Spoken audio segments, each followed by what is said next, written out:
San Miguel de Esperanza parece detenido en el tiempo, como tantos pueblos de nuestra tierra mexicana. Su iglesia colonial, dedicada a la Virgen de Guadalupe, se alza majestuosa en el centro de la plaza principal, con sus paredes desgastadas que han contemplado 2 siglos de plegarias, lágrimas y esperanzas.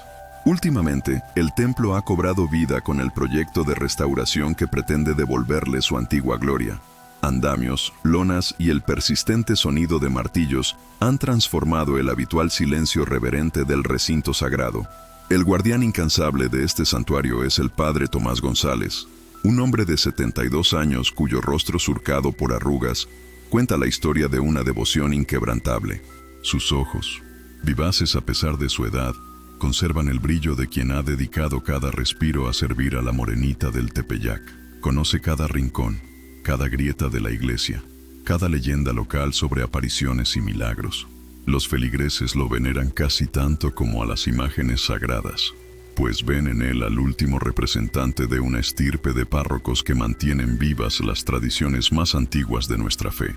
Esta mañana, la paz del templo se ha visto interrumpida por la llegada de Elena Fuentes, una historiadora mexicana-americana de 38 años quien, con su elegante traje sastre y su maletín repleto de instrumentos de medición, representa todo lo que el padre Tomás cuestiona del mundo moderno. Su mirada analítica escanea cada centímetro del altar como quien busca desmitificar misterios, no preservarlos. Hace 15 años que no pisaba suelo mexicano, desde que abandonó no solo el país, sino también la fe que su madre tanto se esforzó en transmitirle. Para ella, este proyecto es solo otro estudio académico, un paso más en su impecable carrera. El tercer personaje en este encuentro predestinado es Rafael Montero, un carpintero local de manos callosas y sensibilidad artística excepcional. A sus 32 años, su talento podría haberlo llevado a las catedrales de Europa, pero el destino, o quizás algo más profundo, lo ha mantenido anclado a San Miguel. Mientras trabaja en la restauración del altar mayor, sus ojos se cruzan ocasionalmente con los de Elena, estableciendo una silenciosa batalla entre 2 formas de entender el mundo. Lo que nadie sabe es que Rafael es el último descendiente de una estirpe designada como guardiana de secretos centenarios vinculados a la iglesia. La devoción a la Virgen de Guadalupe en San Miguel de Esperanza va más allá de lo habitual incluso para México. Cada 12 de diciembre, la plaza se inunda de peregrinos que llegan de rodillas desde poblados distantes. Los milagros atribuidos a la morenita se cuentan por centenas. Enfermos que sanaron, cosechas que se salvaron de sequías devastadoras, niños que nacieron cuando los médicos habían perdido toda esperanza. La imagen de la Virgen, colocada en el altar mayor, parece tener una cualidad especial. Muchos juran que sus ojos siguen a los fieles, que su expresión cambia sutilmente según las plegarias que escucha. Las primeras conversaciones entre Elena y el padre Tomás están cargadas de tensión. La fe no se mide con sus instrumentos, doctora Fuentes, murmura el sacerdote mientras ella fotografía meticulosamente cada centímetro del altar. Y la historia no se escribe solo con leyendas, padre, responde ella sin levantar la vista de su equipo.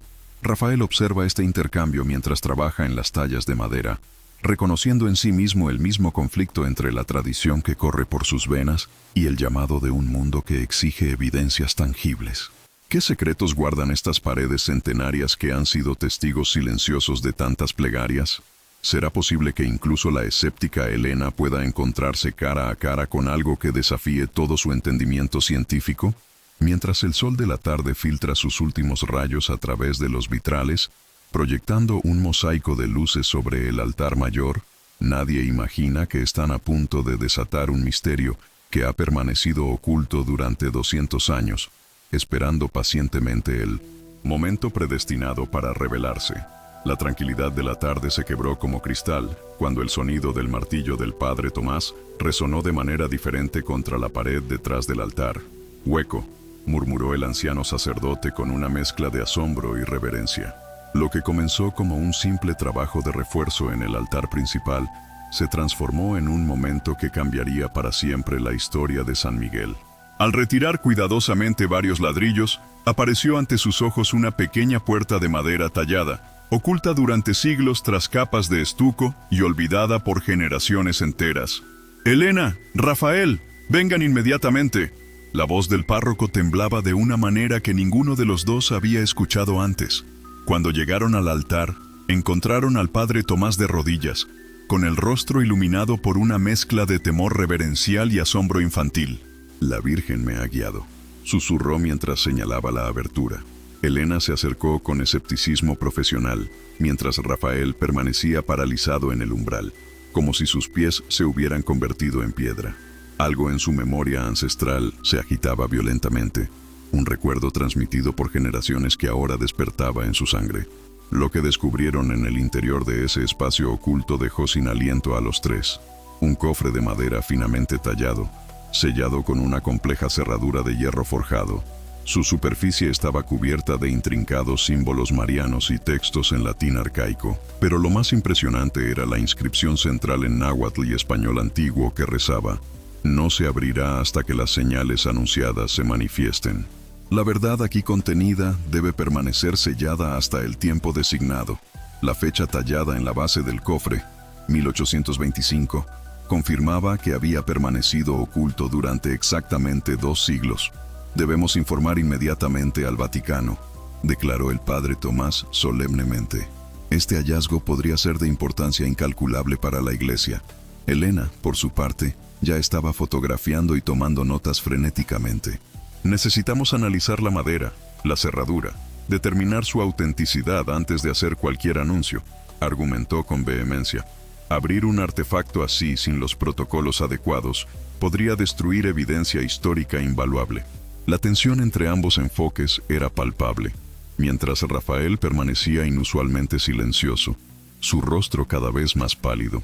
El rumor del hallazgo se esparció por San Miguel de Esperanza con la velocidad del viento, y antes del anochecer, un hombre elegantemente vestido se presentó en la iglesia. Javier Ortega, para servirles. Se presentó con una sonrisa estudiadamente encantadora.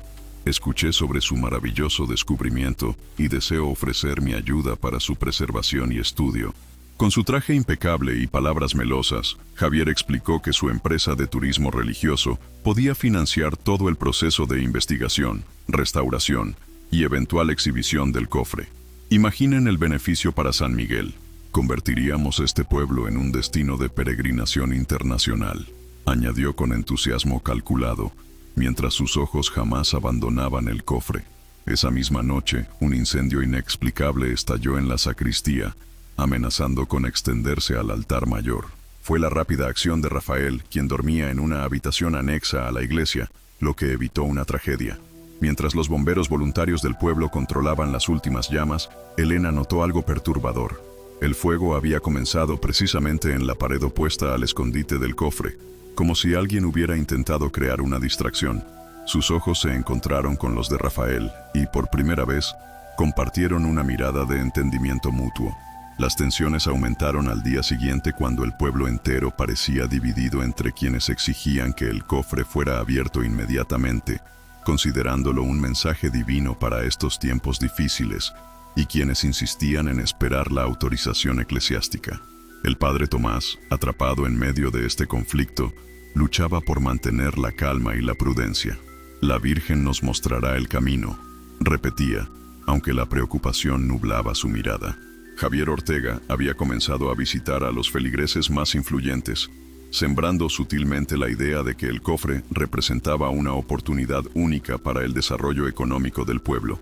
Fue durante una acalorada discusión en la plaza del pueblo cuando Rafael, presionado por las circunstancias y visiblemente agitado, finalmente habló. Mi familia tiene algo que ver con ese cofre». Todas las miradas se volvieron hacia él mientras tragaba saliva con dificultad. «Mi bisabuelo me contó historias sobre un ancestro nuestro, Francisco Montero, quien supuestamente ayudó a ocultar algo sagrado en la iglesia. Siempre pensé que eran cuentos para entretener a un niño, pero ahora…». Su voz se quebró, incapaz de continuar. Mientras la multitud procesaba esta revelación, una figura encorvada pero digna se abrió paso entre la gente. Doña Mercedes, la anciana curandera respetada y temida a partes iguales por su conocimiento de remedios tradicionales y su supuesta capacidad para ver más allá del velo material, se plantó frente a Rafael. Con su voz cascada pero firme, pronunció palabras que helaron la sangre de los presentes. «El cofre guarda lágrimas y sangre, No todas las verdades deben ser reveladas antes de tiempo. Hay profecías que, como semillas, solo deben descubrirse cuando la tierra está lista para recibirlas. ¿Qué secretos ancestrales guarda la familia Montero? ¿Por qué alguien intentaría destruir o robar un artefacto que ha permanecido oculto durante 200 años? Si las paredes de la antigua iglesia pudieran hablar, revelarían que algunos misterios deberían permanecer en las sombras hasta el momento designado. Con el pueblo dividido y tensiones crecientes, Rafael debe enfrentar el peso de su linaje y tomar una decisión que podría cambiar no solo su vida, sino posiblemente el destino de muchos. La plaza de San Miguel quedó sumida en un silencio sepulcral tras las palabras de doña Mercedes. Rafael, sintiendo el peso de cientos de miradas sobre él, finalmente encontró la fuerza para revelar lo que su familia había guardado generación tras generación. Francisco Montero, mi tatarabuelo, no era un simple carpintero. Comenzó con voz temblorosa que fue ganando firmeza con cada palabra. Según el diario familiar que he heredado, en 1825 tuvo una visión de la Virgen de Guadalupe, no como la conocemos, sino llorando lágrimas de sangre. Ella le confió una misión sagrada: construir un cofre especial para resguardar una imagen y un mensaje que solo debía revelarse cuando el tiempo fuera propicio. Las reacciones fueron inmediatas y diversas. El rostro del padre Tomás se iluminó con una mezcla de vindicación y asombro, como si confirmara sospechas largamente mantenidas. Elena, visiblemente impactada, intentaba mantener su fachada científica mientras su mente procesaba esta nueva información que conectaba lo mítico con lo histórico. Javier Ortega, por su parte, no podía ocultar un brillo calculador en su mirada, como si cada palabra de Rafael representara una nueva oportunidad para sus propios fines. Mi familia ha sido la guardiana silenciosa de este secreto por 8 generaciones, continuó Rafael. Se nos advirtió que llegaría un momento en que la imagen querría ser vista, y que cuando ese momento llegara, debíamos estar preparados para las consecuencias. Sacó de su bolsillo un pequeño pedazo de papel amarillento y lo leyó con voz quebrada. La verdad terrible que solo debe revelarse cuando el tiempo esté maduro. Esas fueron las últimas palabras que Francisco escribió en su diario antes de sellar el cofre y ocultar su ubicación incluso a sus descendientes inmediatos. Esa misma tarde, Elena hizo un descubrimiento extraordinario en la polvorienta biblioteca municipal. En un rincón olvidado, entre documentos parroquiales y registros civiles del siglo XIX, encontró menciones a El Visionario Montero y referencias crípticas a la profecía sellada. Con manos temblorosas, pasaba páginas de documentos que nadie había consultado en décadas, encontrando conexiones que desafiaban su escepticismo. El año del sello será igual al año de la revelación, cuando los números se reflejen como en un espejo. 1825, 2025, leyó en un margen garabateado por algún cronista anónimo. La coincidencia era demasiado perfecta para ser casual. Lo encontré. El grito triunfal de Rafael resonó en la casa familiar esa noche. Tras horas de búsqueda frenética entre reliquias familiares, había descubierto un antiguo relicario que llevaba generaciones en la familia. Al abrirlo con dedos temblorosos, no encontró la esperada imagen religiosa, sino una llave de hierro forjado, ornamentada con símbolos marianos idénticos a los del cofre. Su madre, Rosa, postrada en cama por su enfermedad terminal, sonrió débilmente. La abuela me dijo que llegaría el día. Debes decidir si abrir la puerta o mantenerla cerrada, hijo mío. Cualquier elección tendrá consecuencias. La apertura del cofre se convirtió en un evento solemne que reunió a todo el pueblo en la iglesia. El padre Tomás, revestido con sus mejores ornamentos, dirigió una misa especial pidiendo guía divina. Rafael sostenía la llave como si fuera una reliquia sagrada, mientras Elena documentaba cada momento con la meticulosidad de una científica, aunque sus manos temblaban ligeramente. Javier Ortega había asegurado una posición privilegiada cerca del altar, su rostro una máscara de devoción que no conseguía ocultar completamente una avidez inquietante. El momento de la verdad llegó cuando Rafael insertó la llave en la cerradura. El sonido metálico del mecanismo abriéndose resonó como un trueno en el silencio absoluto del templo. Cuando la tapa del cofre finalmente se levantó, un suspiro colectivo recorrió la congregación. En el interior, preservada en condiciones perfectas, yacía una imagen de la Virgen de Guadalupe radicalmente diferente a cualquiera conocida. La dulce expresión de la morenita había sido reemplazada por un gesto de profundo dolor, y desde sus ojos corrían lágrimas que parecían hechas de sangre real. La imagen, pintada con una técnica extraordinaria, parecía casi viva, como si respirara sutilmente bajo la luz titilante de las velas. Junto a la imagen, un manuscrito sellado con cera roja fue extraído con reverencia por el padre Tomás. Al abrirlo, su rostro palideció visiblemente. «Dios mío», murmuró mientras leía las primeras líneas. El texto, escrito en una combinación de español antiguo y náhuatl, contenía descripciones alarmantes de eventos futuros. Frases como «Fuego caerá de los cielos sobre las naciones soberbias, y las aguas se levantarán para devorar ciudades enteras, pues el hombre ha olvidado su pacto con la creación», provocaron murmullos asustados entre los presentes que lograban escuchar. Elena, quien se había mantenido profesionalmente distante durante todo el proceso, sintió un escalofrío recorrer su espina dorsal al reconocer símbolos en el manuscrito que describían fenómenos que ella misma había estado estudiando en su trabajo sobre cambio climático y desastres naturales. Símbolos que no deberían existir en un documento de 1825, pero ahí estaban, prediciendo con inquietante precisión eventos que ella había documentado. Su mundo ordenado y racional comenzaba a tambalearse peligrosamente. El padre Tomás, con voz quebrada por la emoción, confesó algo que había mantenido en secreto. «Durante los últimos meses, he tenido sueños recurrentes. En ellos, la Virgen me mostraba su rostro llorando sangre, exactamente como en esta imagen. Me pedía preparar a la gente para lo que viene». Sus manos arrugadas temblaban al sostener el manuscrito. «Creí que era mi mente cansada jugándome bromas, o quizás el principio de la demencia. Pero esto confirma que fue ella quien me llamó». Fue entonces cuando Javier Ortega mostró su verdadera naturaleza. Con un movimiento rápido, intentó arrebatar el manuscrito de las manos del sacerdote. «Esto debe ser destruido», gritó con un fervor que rayaba en la locura. «Mi bisabuelo intentó advertirles. Esta profecía ha perseguido a mi familia como una maldición durante generaciones». En la confrontación que siguió, Rafael logró inmovilizarlo, y entre sus pertenencias se encontraron documentos que revelaban su verdadera identidad. Descendiente de Augusto Ortega, el hombre que en 1825 había intentado impedir que la profecía fuera preservada, temiendo que su divulgación causaría pánico. Mientras los aldeanos procesaban esta nueva traición, algo extraordinario comenzó a suceder con la imagen de la Virgen. Cada persona que se acercaba a observarla parecía ver algo ligeramente diferente. Algunos juraban que las lágrimas aumentaban, otros que la expresión cambiaba sutilmente, tornándose más severa o más compasiva según quien la mirara. El fenómeno defió cualquier explicación científica que Elena intentara formular, especialmente cuando ella misma, al acercarse finalmente, sintió como si la mirada de la Virgen penetrara directamente en su alma, hablándole sin palabras de una manera que no podía racionalizar. En medio del caos de emociones y revelaciones, Elena hizo un descubrimiento personal impactante al revisar más documentos históricos. Entre los registros parroquiales de 1825, encontró el nombre de Sofía Calderón, su tatarabuela materna, como testigo de la visión original de Francisco Montero.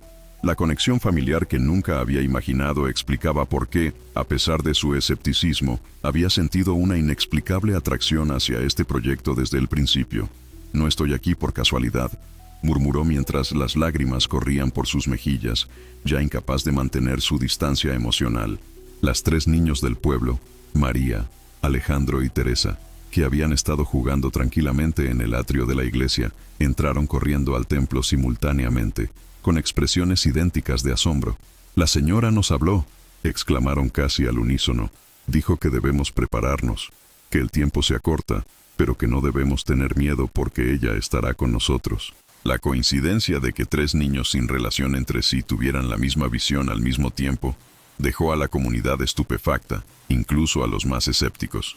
La imagen y el manuscrito habían sido revelados, pero con ellos surgían más preguntas que respuestas. ¿Eran las profecías para 2025 una advertencia literal de catástrofes inminentes o un mensaje simbólico que debía interpretarse espiritualmente? ¿Por qué había elegido la Virgen este momento específico, después de 2 siglos de silencio, para revelar su mensaje? Y quizás la pregunta más perturbadora, si la profecía estaba en lo cierto, ¿Quedaba tiempo suficiente para cambiar el rumbo de los acontecimientos que se avecinaban? Mientras la noche caía sobre San Miguel de Esperanza, la pequeña iglesia se había transformado en el epicentro de un evento que amenazaba con extenderse mucho más allá de sus muros de adobe. Para Elena, Rafael y el padre Tomás, la revelación del cofre no era el final de una búsqueda, sino el principio de una misión cuyo propósito apenas comenzaban a vislumbrar. Y en medio de la conmoción, la imagen de la Virgen permanecía vigilante, sus lágrimas de sangre brillando con un propósito que trascendía el entendimiento humano. La noticia del descubrimiento se extendió como fuego en pradera seca. En menos de una semana, San Miguel de Esperanza pasó de ser un pueblo soñoliento a convertirse en el centro de atención nacional. Peregrinos comenzaron a llegar por cientos, acampando en la plaza, rezando día y noche. Familias enteras viajaban desde rincones remotos del país solo para estar cerca de la imagen milagrosa. «La Virgen llora por nosotros», exclamaban algunos con fervor. «Es una señal del fin de los tiempos», advertían otros con temor reverencial. La cobertura mediática no se hizo esperar. Camionetas de televisión con enormes antenas satelitales invadieron las estrechas calles empedradas. Entre los periodistas destacaba Lucia Vázquez, reportera del pequeño diario local, quien veía en esta historia la oportunidad de su vida. «El mundo entero debe conocer lo que está sucediendo aquí», declaraba con entusiasmo mientras entrevistaba a los lugareños. Con su grabadora siempre lista, Lucia se movía ágilmente entre los peregrinos, recolectando testimonios que oscilaban entre lo milagroso y lo apocalíptico.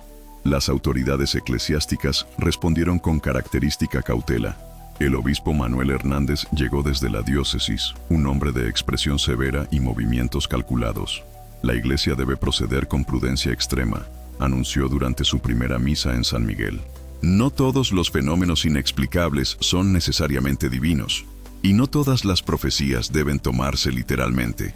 Sus palabras cayeron como agua fría sobre el entusiasmo de muchos, pero el padre Tomás notó la forma en que los ojos del obispo se detenían en la imagen, como buscando respuestas que su posición oficial no le permitía expresar. Para Elena Fuentes, los días siguientes al descubrimiento fueron un torbellino de actividad científica. Instaló un laboratorio improvisado en la sacristía, donde pasaba horas analizando muestras de los pigmentos de la imagen, fotografiando cada detalle con equipos especializados y examinando el manuscrito bajo diferentes espectros de luz. «Debe haber una explicación racional», murmuraba mientras comparaba resultados, aunque cada nuevo descubrimiento parecía desafiar sus preconcepciones.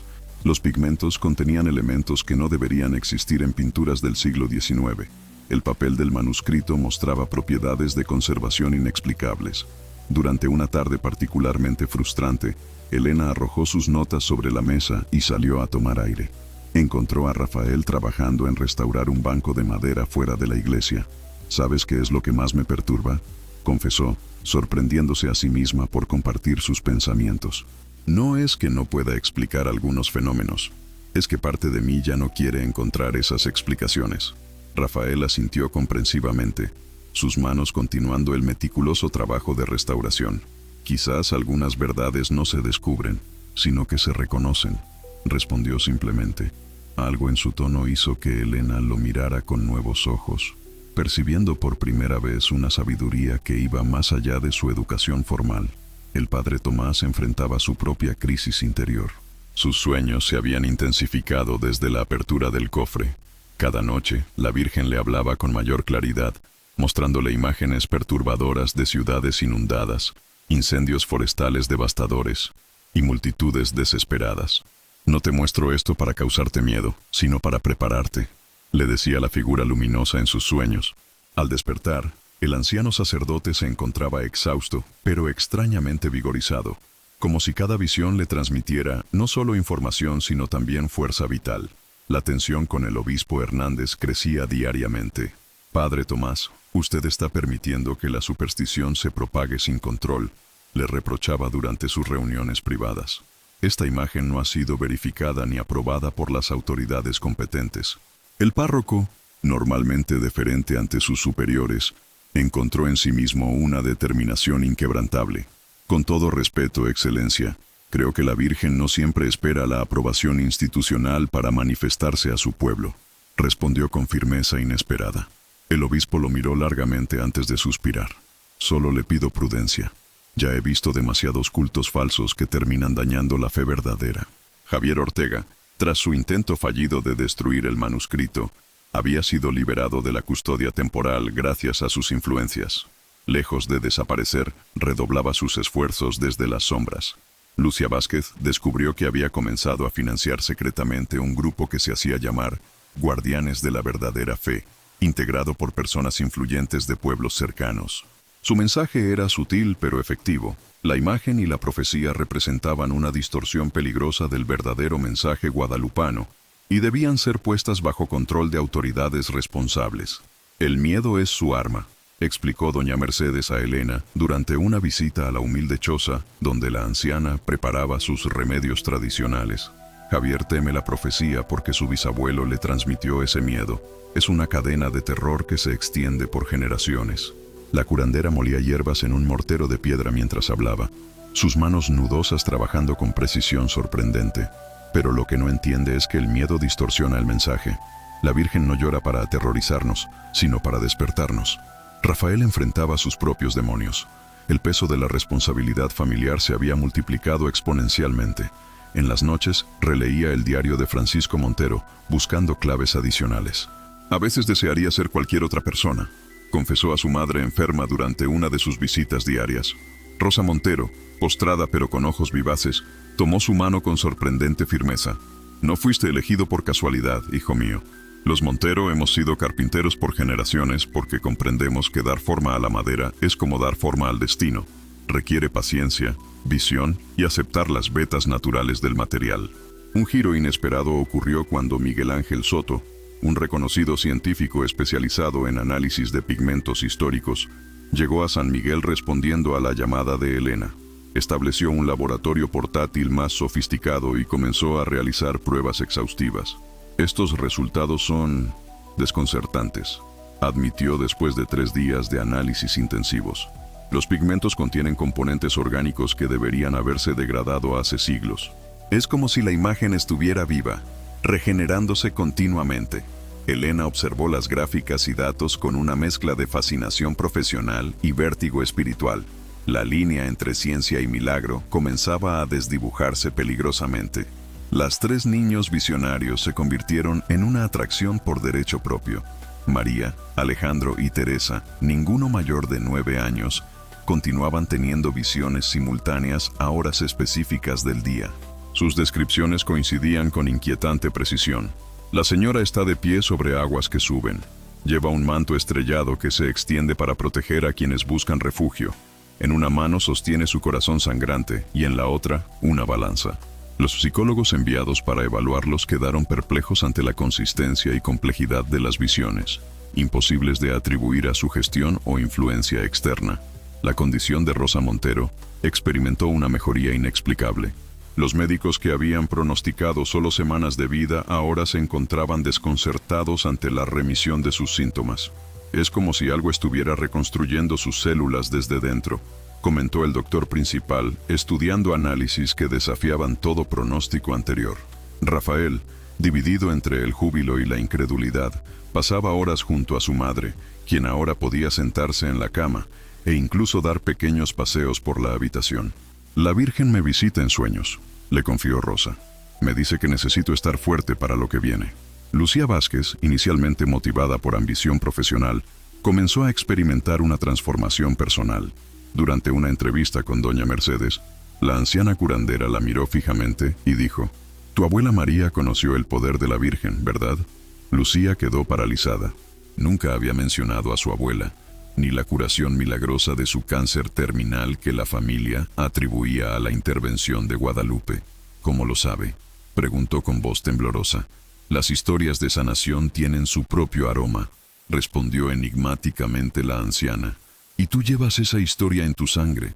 La tensión en San Miguel alcanzó un punto crítico cuando el grupo financiado por Javier organizó una protesta frente a la iglesia, exigiendo que la imagen y el manuscrito fueran trasladados a la capital para estudios apropiados.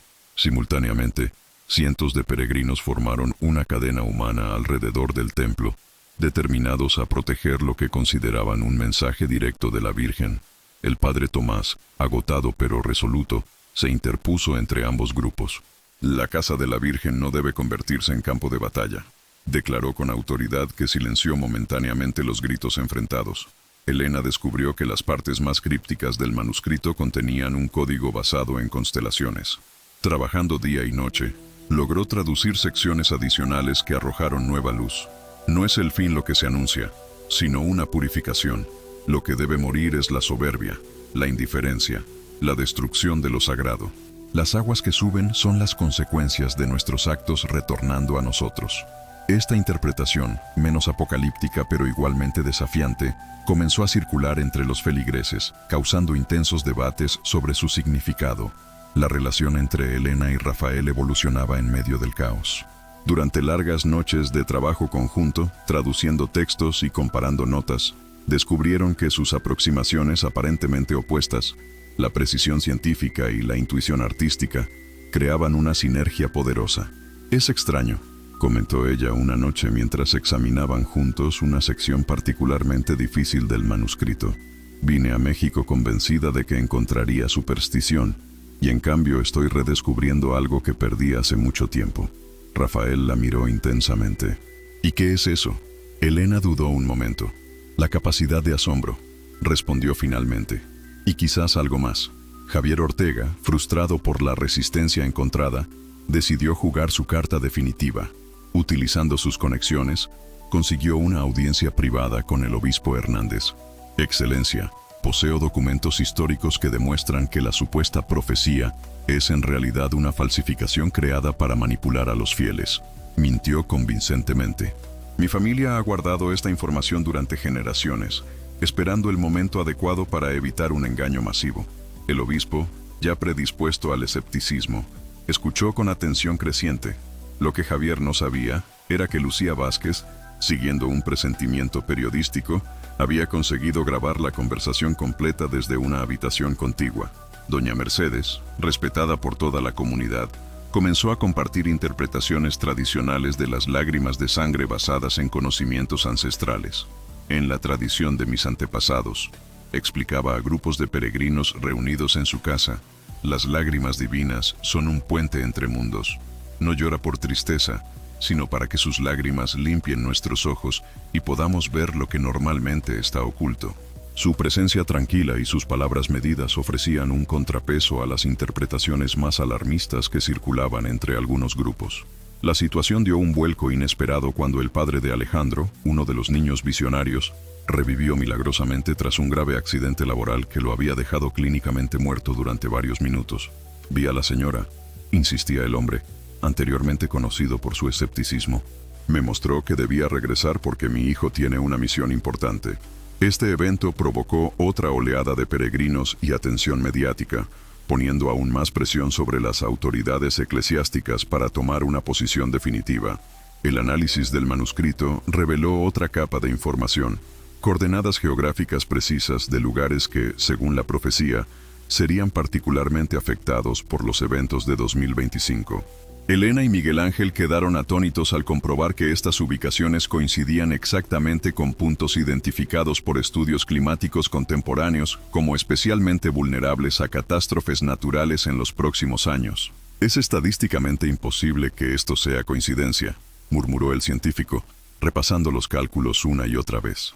Lucía Vázquez, ahora comprometida con revelar la verdad completa, publicó una investigación exhaustiva sobre la familia Ortega, exponiendo cómo Augusto Ortega, el bisabuelo de Javier, había intentado destruir el cofre en 1825, no por proteger la fe auténtica, sino porque temía que la profecía afectaría negativamente sus negocios mineros, que dependían de prácticas explotativas condenadas implícitamente en el texto.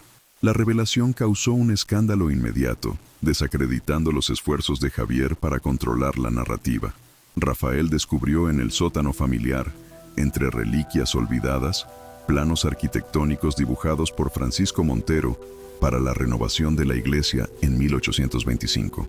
Los diagramas incluían un sistema de acústica natural que explicaba por qué ciertos sonidos, como oraciones o cantos específicos, parecían amplificarse misteriosamente cerca del altar. Construyó la iglesia como un instrumento musical, explicó a Elena con admiración, diseñado para resonar con ciertas frecuencias que él consideraba divinas. La imagen continuaba manifestando propiedades inexplicables.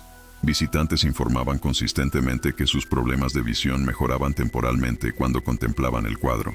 Otros aseguraban que podían percibir un sutil aroma a rosas emanando de la pintura, especialmente durante momentos de oración intensa. Miguel Ángel Soto, inicialmente el más escéptico de los investigadores, admitió desconcertado: hay un patrón de interferencia electromagnética alrededor de la imagen que no corresponde con ningún fenómeno conocido. Es como si estuviera emitiendo algún tipo de señal. El obispo Hernández, influenciado por Javier, pero también presionado por la creciente evidencia de fenómenos inexplicables, anunció la formación de una comisión especial de investigación que incluiría teólogos, científicos e historiadores. La Iglesia debe proceder con discernimiento, ni rechazando prematuramente ni aceptando acríticamente, declaró en una rueda de prensa. El padre Tomás recibió la noticia con sentimientos encontrados, temiendo que la burocracia eclesiástica retrasara la difusión de un mensaje urgente. En una noche particularmente significativa, mientras Elena trabajaba hasta tarde en la sacristía, experimentó algo que cambiaría definitivamente su perspectiva. Sola con la imagen de la Virgen, sintió una presencia que no podía explicar racionalmente.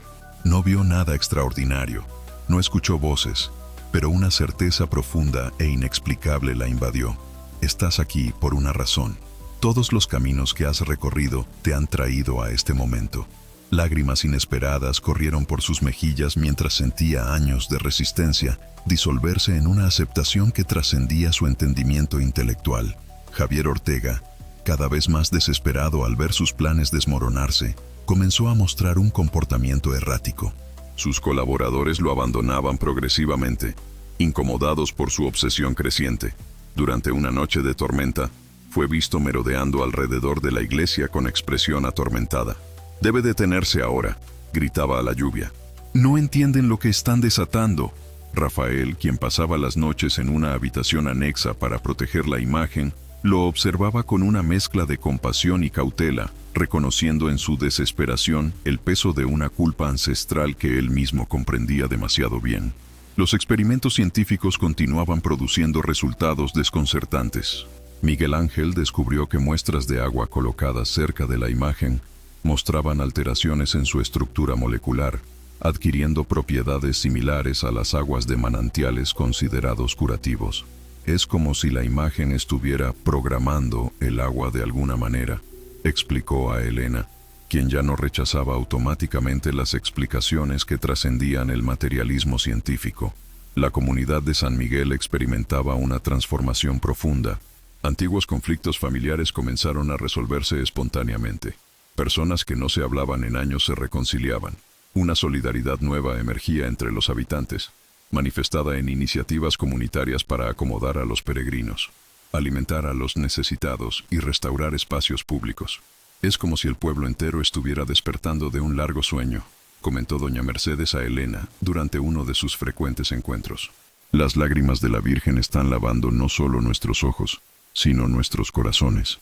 Una tarde inesperadamente fría, todos los elementos conflictivos parecían converger hacia un punto de ruptura. La comisión eclesiástica había llegado para iniciar su investigación oficial. Nuevas protestas se organizaban en la plaza. Los medios de comunicación transmitían en vivo desde múltiples ángulos.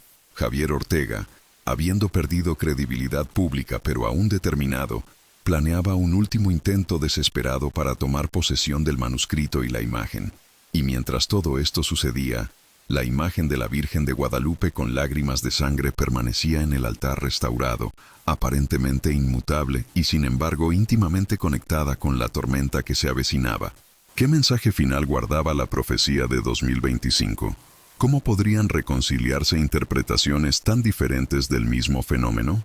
¿Y qué sucedería cuando fuerzas irreconciliables colisionaran en el pequeño templo de San Miguel de Esperanza? La respuesta vendría de forma inesperada y dramática, cambiando para siempre no solo la vida de Elena, Rafael y el padre Tomás, sino potencialmente el destino de muchos más, allá de las fronteras de este pequeño pueblo mexicano. La iglesia rebosaba como nunca antes en su historia bicentenaria. Fieles de todos los rincones del país se apretujaban hombro con hombro, mientras el padre Tomás, visiblemente fatigado pero con un fuego interior que rejuvenecía su voz, oficiaba una misa solemne. La comisión eclesiástica observaba desde la primera fila con expresiones cuidadosamente neutrales. Elena y Rafael permanecían cerca del altar, unidos por una misión que trascendía sus diferencias iniciales. La imagen de la Virgen, iluminada por cientos de velas, parecía observar a la congregación con una intensidad penetrante.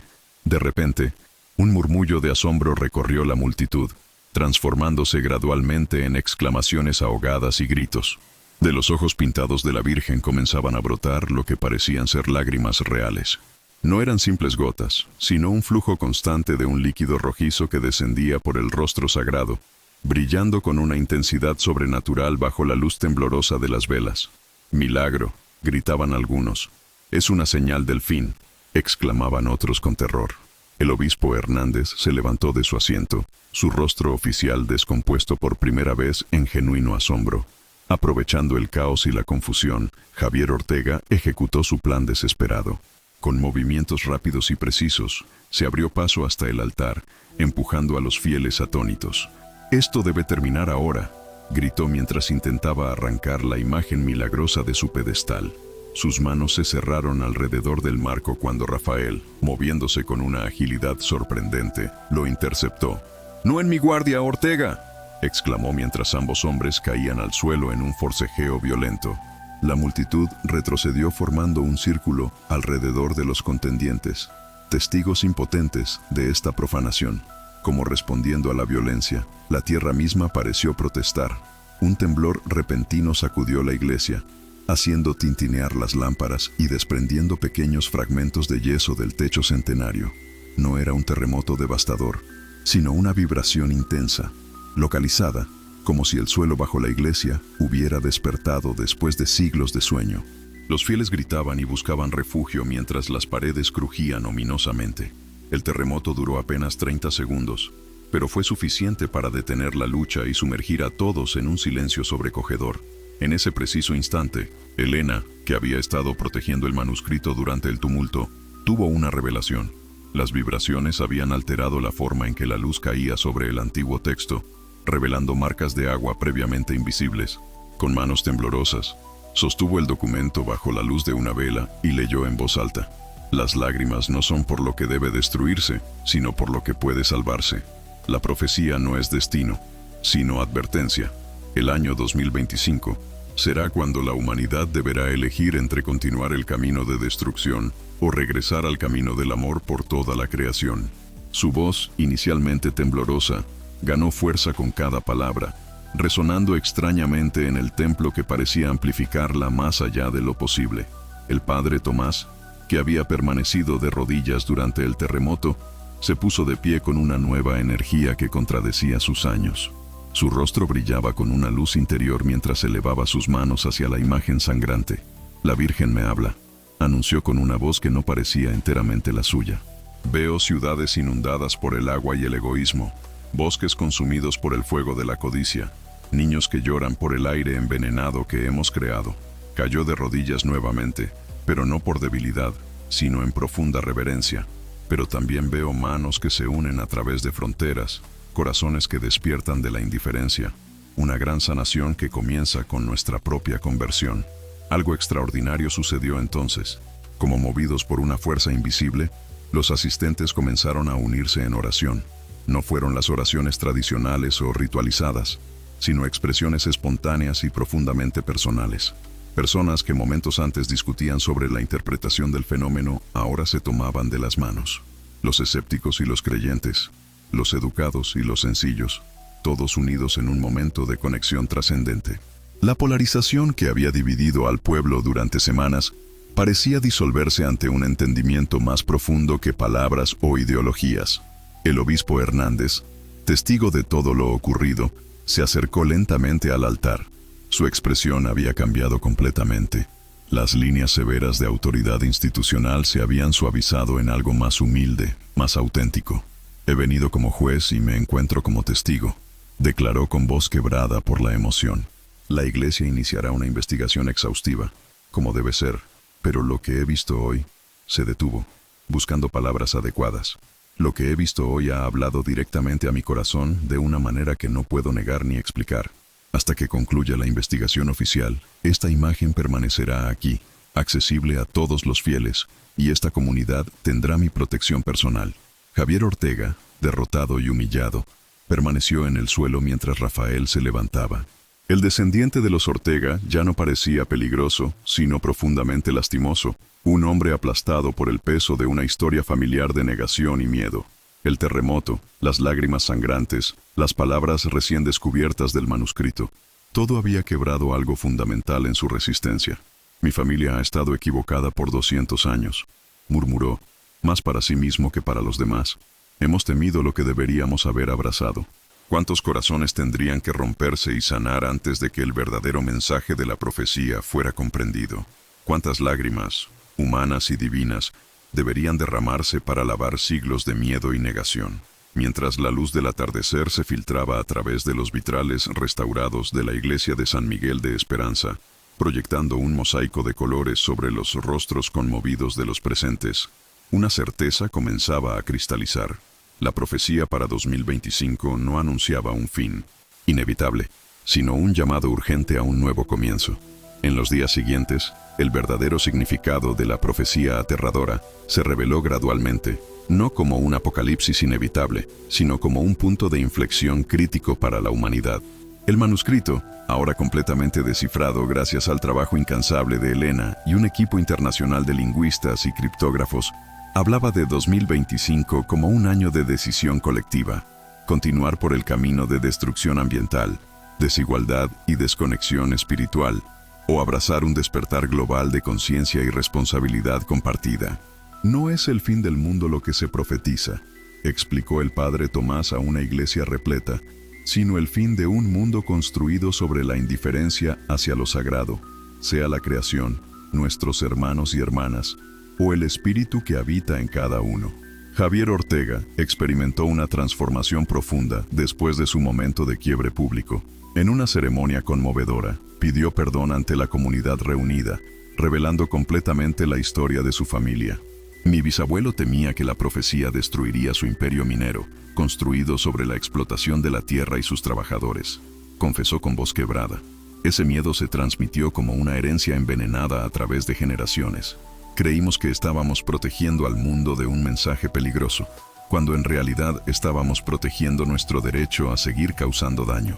Su vulnerabilidad sincera tocó corazones que antes lo habían juzgado duramente, ilustrando el poder redentor contenido en el mensaje de la Virgen.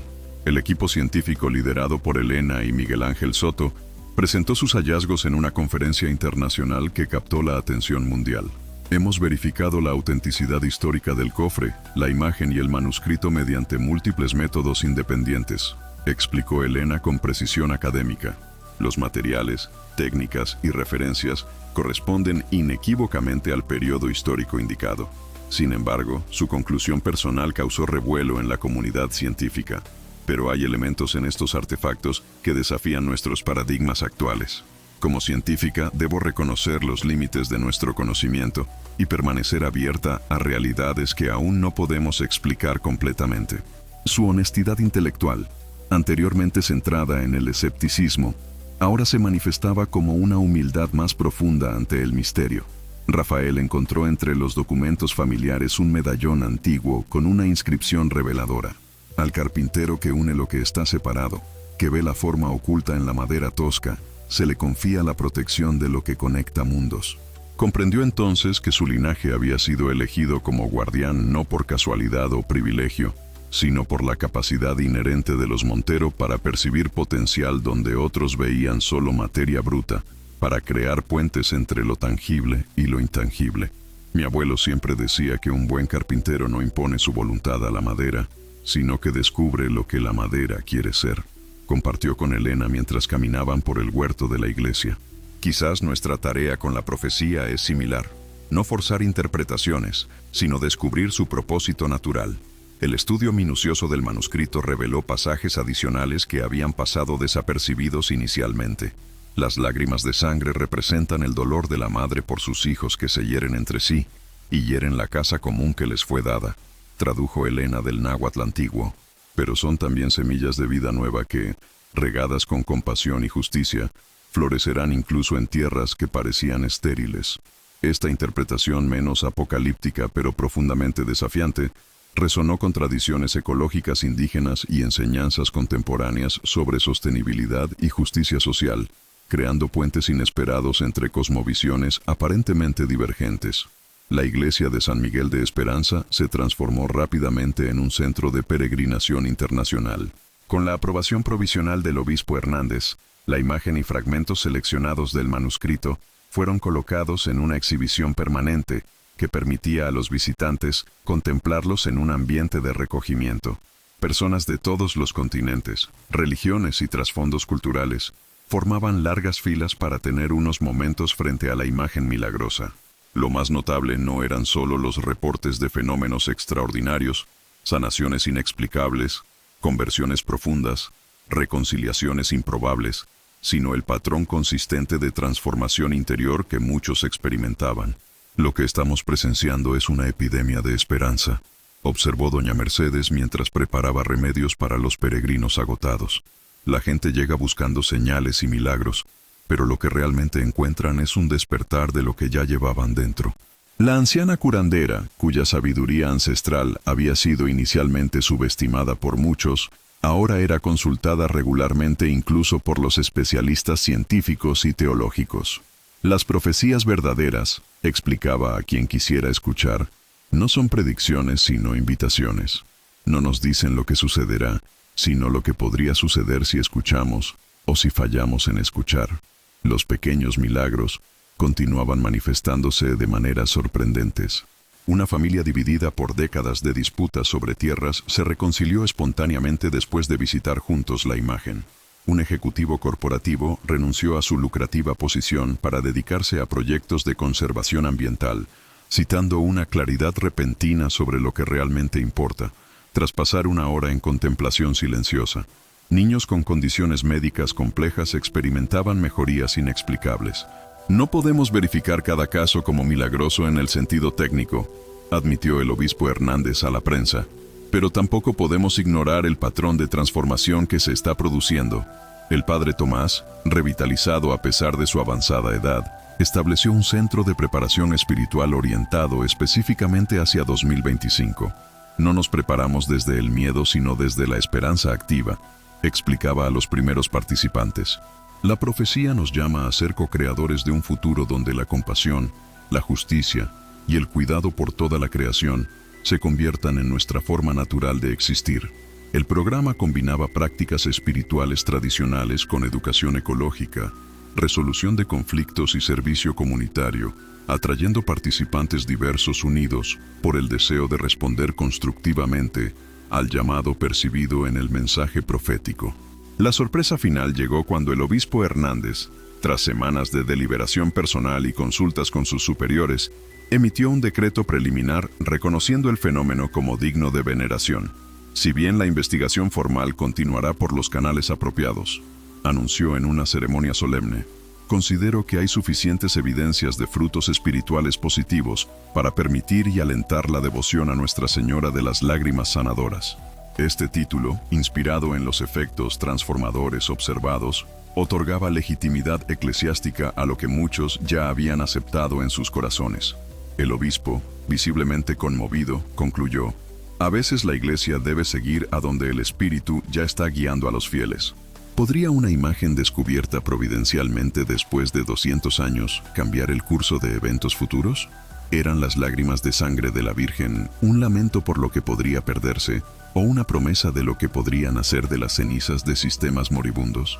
Mientras el sol poniente bañaba en oro la fachada restaurada de la pequeña iglesia colonial, Elena, Rafael y el padre Tomás contemplaban estas preguntas no como enigmas por resolver, sino como invitaciones a un viaje que apenas comenzaba. Para Elena Fuentes, El regreso a México que había planeado como una breve incursión profesional se transformó en un profundo viaje de retorno a casa. La historiadora, que llegó armada de escepticismo científico y distanciamiento emocional, decidió establecerse permanentemente en San Miguel de Esperanza, convirtiéndose en la cronista oficial del fenómeno de las lágrimas sangrantes. La academia me enseñó a analizar el pasado, explicó durante una entrevista para una prestigiosa revista científica, pero Guadalupe me enseñó a participar en él. La historia no es solo algo que estudiamos, sino algo que vivimos y co-creamos. Estableció un centro de investigación interdisciplinario que atrajo a especialistas dispuestos a explorar los límites entre ciencia y fe, documentando meticulosamente tanto los aspectos verificables como los inexplicables de lo que muchos ya llamaban el milagro de San Miguel. Rafael Montero finalmente abrazó su herencia familiar, no como una carga impuesta, sino como un privilegio elegido libremente. La ceremonia en que aceptó formalmente el rol de guardián, realizada exactamente 200 años después de que su antepasado sellara el cofre, conmovió a toda la comunidad. Francisco Montero protegió este mensaje para que llegara a nosotros en el momento preciso, declaró con voz firme. Ahora entiendo que mi talento para restaurar lo antiguo nunca fue para preservar reliquias muertas, sino para ayudar a que verdades eternas hablen a nuevas generaciones. Bajo su dirección, se creó un taller de carpintería y restauración que capacitaba a jóvenes locales, combinando técnicas ancestrales con innovaciones contemporáneas, simbolizando el puente entre tradición y renovación que caracterizaba el mensaje de la profecía. Javier Ortega, el hombre que había llegado a San Miguel determinado a suprimir la profecía, experimentó la transformación más dramática. Vendió la mayor parte de sus propiedades y estableció la Fundación Nuevo Amanecer, dedicada a financiar iniciativas de justicia ambiental y social en comunidades marginadas. Durante generaciones, mi familia vivió atormentada por el miedo a esta profecía, confesó durante la inauguración de un centro comunitario en un barrio pobre de San Miguel. Ahora entiendo que lo que temíamos no era la profecía misma, sino la verdad que revelaba sobre nuestro modo de vida. Las lágrimas de la Virgen no eran de condenación sino de compasión, invitándonos a ver con sus ojos el sufrimiento que hemos causado y el potencial de sanación que existe en cada uno de nosotros. La pequeña comunidad de San Miguel de Esperanza, anteriormente apenas visible en los mapas turísticos de México, se convirtió en un microcosmos de posibilidades transformadoras. Los habitantes, inicialmente divididos por el descubrimiento, encontraron una nueva identidad colectiva como custodios de un mensaje de esperanza. Cooperativas locales florecieron, desarrollando métodos de agricultura sustentable y artesanías tradicionales. Programas de educación bilingüe revitalizaron lenguas indígenas casi olvidadas. El turismo religioso, lejos de convertirse en una explotación comercial como muchos temían, evolucionó hacia un modelo de peregrinación consciente y respetuosa que beneficiaba equitativamente a toda la comunidad. Nos hemos convertido en un laboratorio viviente para el futuro que la profecía nos invita a crear, explicaba el alcalde a visitantes internacionales. En el corazón de todos estos cambios permanecía la imagen de la Virgen de Guadalupe con lágrimas de sangre, un recordatorio constante de que los mensajes más profundos a menudo nos llegan a través del dolor transformado en compasión. Los científicos continuaban estudiándola, los teólogos interpretándola, los peregrinos venerándola, pero quizás quienes mejor la comprendían eran las personas comunes que, inspiradas por su presencia, encontraban el valor para transformar sus propias vidas y comunidades. Las lágrimas que inicialmente parecieron anunciar catástrofe se revelaron como semillas de una renovación que comenzaba en el interior y se extendía hacia afuera, tocando familia tras familia, comunidad tras comunidad. Como el sol poniente que ilumina con sus últimos rayos dorados la fachada centenaria de la iglesia de San Miguel de Esperanza, el mensaje de la Virgen de las Lágrimas Sanadoras continúa irradiando esperanza en un mundo hambriento de significado y dirección. El cofre que permaneció sellado durante 200 años había liberado no un secreto terrible, sino una invitación urgente y tierna a recordar quiénes somos realmente y qué podemos llegar a ser cuando nos atrevemos a mirar más allá del velo de la separación y el miedo. Y mientras 2025 se aproxima en el horizonte, no como una fecha de destrucción, sino como un umbral de posibilidades, la pregunta que resuena en corazones alrededor del mundo no es ¿sobreviviremos?, sino ¿En qué nos convertiremos?